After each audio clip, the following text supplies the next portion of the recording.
কেমন আছেন আপনারা সবাই? অনেক বেশি শুক্রিয়া, আপনারা এত কষ্ট করে আজকের এই জনসভায় এসেছেন।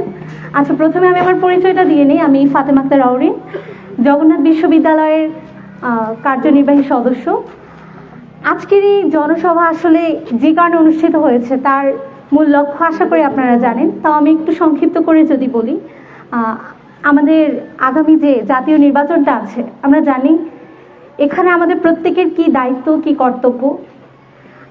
এই জাতীয় নির্বাচনের সার্থকতা তখনই ফুটে উঠবে যখন আমরা একজন সঠিক নেতাকে নির্বাচন করব, একজন সৎ যোগ্য ব্যক্তিকে নির্বাচন করব, যার নির্বাচিত হওয়ার মাধ্যমে আমাদের বিগত যে ফ্যাসিবাদ, এই ফ্যাসিবাদের সমাপ্তি হবে এবং আমাদের যে সাধারণ জনগণ তারা তাদের অধিকার সঠিকভাবে ফিরে পাবে।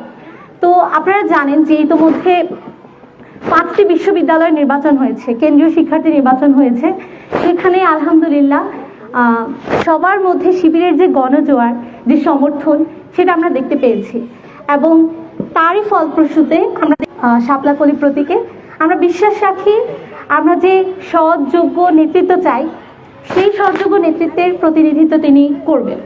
তো আপনাদের কাছে অনুরোধ থাকবে, আপনারা যদি আপনাদের যে ক্রাইটেরিয়াগুলো আপনারা আগে সাজাবেন, যে হচ্ছে কোথা আপনি নেতা হিসেবে কাকে চান, সৎ, যোগ্যতা, আমানতদারিতা, এগুলো যদি খুঁজে পান তাহলে অবশ্যই আপনাদের কাছে অনুরোধ থাকবে নেতা হিসেবে তাকেই বেছে নেবেন।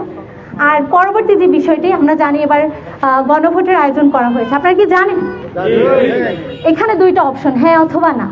তো হ্যাঁ, আমরা সংস্কারের কার্যাবলী রয়েছে, সেগুলোকে